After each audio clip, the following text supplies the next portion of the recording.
Talaga akong maglagay ng sunscreen kung alam nyo lang. Hi mga gang and welcome back to my YouTube channel, and for today's video, meron naman akong bagong sunscreen na i-share sa inyo kasi nga merong nilabas na sunscreen ang You Glow Babe at maganda din talaga yung brand na yon, kaya ayun, napabili tayo para matry natin yung kanilang sunscreen. At ito, ipapakita ko na sa inyo yung kanilang sunscreen kasi nga napaka-cute ng kanilang packaging. Twin pack siya, para siyang kape.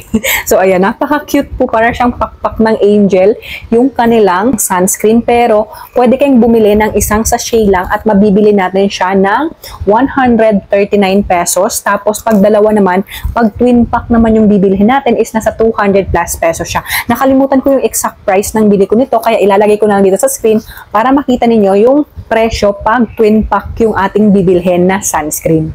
Diba? Super cute ng kanilang packaging, at syempre babasahin ko rin sa inyo kung ano yung mga nakalagay dito sa packaging ng sunscreen ng You Glow Babe.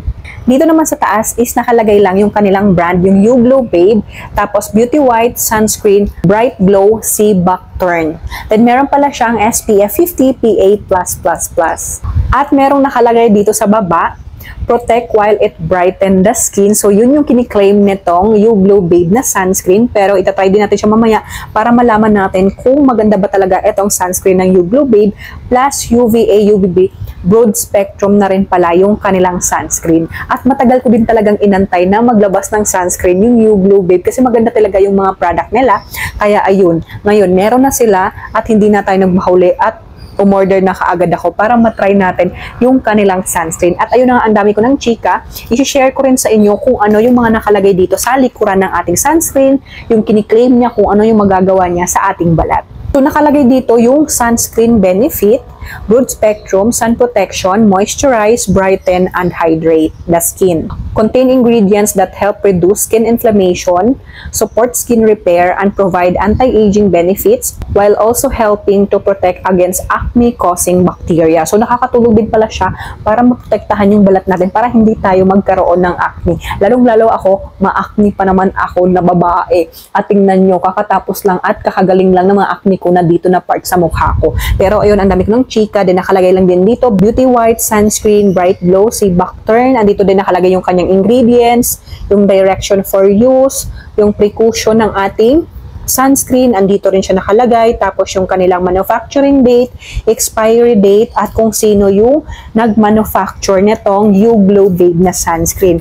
At bago natin i-try itong sunscreen na to, disclaimer, hindi po ako expert. Ang isi-share ko lang po sa inyo ay based on my own experience at hindi po ibig sabihin na kung mag-epekto sa akin yung isang produkto is ganun na rin po yung mangyayari sa inyo kasi iba-iba po tayo ng skin type. So ugaliin po ninyo na mag-patch test bago nyo po i-apply sa ating mukha yung isang produkto. Pag meron kayong mga bagong itatry, ayan, mag-patch test kayo, maglagay muna kayo dito, yan, i-overnight ninyo kung wala bang mangyayaring allergic reaction, walang pamumula, pangangati. Ay, pag walang nangyayaring ganun, walang reaction na nangyari na in-overnight niyo yung product sa dito na part o dito sa may leeg ninyo, ayan, pwede niyo po siyang gamitin. Then, ugaliin din natin mag-check sa FDA portal kung FDA notified ang product na gagamitin po natin. At syempre mga ging, bago ko rin binili itong You Glow Babe na sunscreen, sinerch ko muna talaga siya sa FDA portal kung FDA notified itong ating sunscreen para alam ko rin na safe siyang i-apply sa mukha natin. At para din, pag merong magkagusto na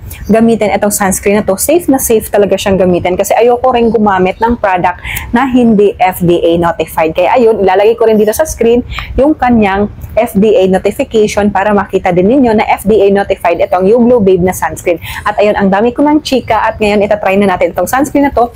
Hahatiin ko lang siya kasi itong isa yung ating gagamitin kasi twin pack yan siya, para siyang kape. At bago pala natin ito i-try mga ging, sinerch ko din muna kung ano yung benefit ng Sea Buckthorn sa ating balat. At ito babasahin ko sa inyo para din may idea tayo kasi ako, wala din akong idea nung hindi ko pa siya na-research kung ano yung benefits na maitutulong ng Sea Buckthorn, kung ano yung benefit na makukuha natin sa Sea Buckthorn na ingredients. Kasi nga, andito nakalagay nakalagay siya sa packaging ng Yuglo Babe na sunscreen. At ayun na nga, sa na-research ko, ang si Bacturn is makakatulong siya para ma-increase ang elasticity, hydration, and protection from sun damage. Hindi lang pala yun mga ging, kasi it can also help with wound healing, reducing scar and stretch mark, and managing condition like eczema. Si Bacturn is rich in nutrients like carotenoids, fatty acid, and vitamins which contribute to skin-enhancing properties. So marami din pala talagang benefits yung sea Bacturn sa ating balat. Kaya din pala nilagay ng Yuglo Babe dito sa kanilang sunscreen. So at least ngayon, meron naman akong bagong nalaman na pwedeng magiging ingredients ng sunscreen. Kung nakita ko talaga, sabi ko, ano ba yung sea Bacturn? Wala din talaga akong idea. Kaya ayun, ni-research ko din talaga at share ko sa inyo para pareho tayo na meron tayong bagong knowledge about dito sa sea Bacturn, kung ano yung naitutulong niya sa ating skin. At ayun, ang dami ko ng chika, itatry na natin etong Yuglo Babe na sunscreen. Sa scent naman niya mga ging, mild lang yung scent nitong sunscreen na hindi siya OA sa bango. Para lang siyang fresh lang. Then white din pala yung kulay ng kanyang product. So ayan yung kanyang product. Hindi din siya hindi din siya parang watery. Yan kasi hindi siya nag-glide sa ating balat. Though ngayon ilalagay ko siya sa ating face kung kamusta yung kanyang performance. Kung blendable ba siya, wala ba siyang lagkit factor, yun yung itetest natin. At ayun na nga mga ging, nakita nyo, ang bilis lang niyang i-blend. Ayan, nawala na siya kagad. Yung isang ganun mo lang, okay na siya kaagad. I-blend ko lang siya ng maayos bago tayo magbigay ng feedback. Yan, din hindi natin siya ikakat para makita nyo talaga kung gaano siya mag-perform sa ating balat. So, ayan. Pero ang ganda niya mga ging, tingnan nyo. Ang bilis lang niyang i-blend. Tapos alam nyo, hindi ko alam, pero alam nyo ang glowing ng balat mo. Wala rin siyang lagkit. Pero mamaya ititest natin siya ng tissue kung didikit yung tissue sa ating mukha. Yan, i-blend ko lang siya ng maayos. Ang ganda ng niya, ang ganda ng lapat niya sa balat. Malamig siya. Actually, malamig siya sa balat nung nalagay na. Ay, ang glowing, ang fresh lang, parang bagong gising. Ang ganda. Sa lagkit mga ging, wala siyang lagkit. Para lang akong walang nilagay sa face ko. Alam mo yung napaka lightweight lang niya sa balat. Yan, ang ganda. Wala siyang lagkit, pero kukuha muna tayo ng tissue. Lagay natin yung tissue kung didikit ba siya sa ating face. Ito na yung ating tissue mga ging. I-ano natin siya kung didikit ba. Lumipad yung ating tissue. Ulitin na. Hindi talaga siya dumidikit mga ging. Lumilipad talaga yung ating tissue. Hindi talaga siya malagkit, promise.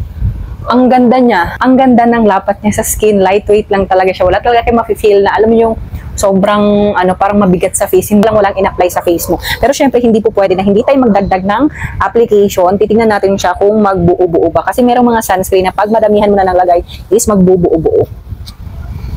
Ko lang siya. I-blend lang natin.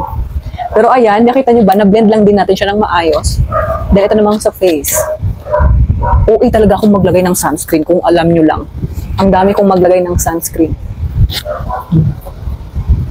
Blend natin siya ng maayos. Okay lang na sobrang haba ng video natin, pagtsagaan nyo, at least makita natin yung performance ng sunscreen, hindi yung ika-cut-cut. Kasi di ba pangit naman na, i-cut natin, malay mo meron palang hindi nag-ano doon.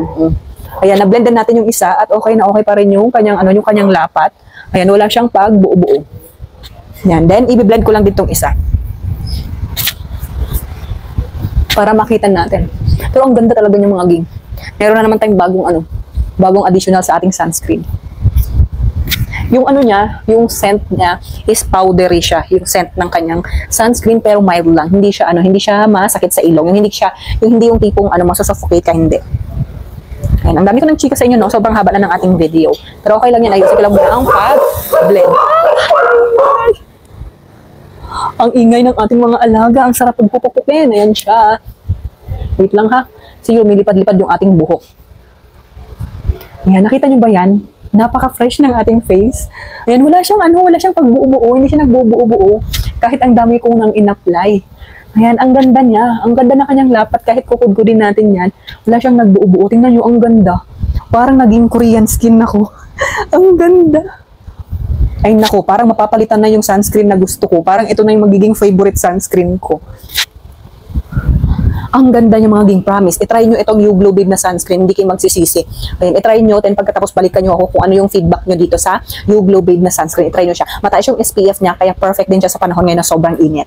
Wala na akong ibang masabi dito mga ging sa sunscreen ng You Glow Babe. Hands up, ang ganda ng sunscreen nila at marerecommend ko talaga to. I-try nyo itong sunscreen na to. Huwag na kayong magpatumpik-tumpik pa. For sure, papalitan nyo talaga yung mga sunscreen na ginagamit niyo kasi ang ganda niya. Ang ganda ng lapat niya sa balat. Magiging Korean skin kayo pag ito yung gamit ninyo na sunscreen. Kaya i-try nyo na. At pag na-try nyo na itong sunscreen na to, balikan nyo ako. Mag-comment kayo dito sa aking video kung ano yung na-experience ninyo dito sa You Glow Babe na sunscreen. So, yun lang ang video natin ngayon mga ging. At kung nagustuhan nyo yung ating video, pahit naman yung like button. At kung hindi ka pa nakasubscribe sa channel ko, mag-subscribe ka na para lagi kang updated sa mga i-upload ko na videos. At kung meron ka mang gustong product na ipa-review sa akin, huwag kang mahiya. Mag-comment ka at gagawan ka agad natin yan ng review. So, yan lang. Maraming salamat at sana sa next ko na video, samahan nyo pa rin ako. Bye-bye!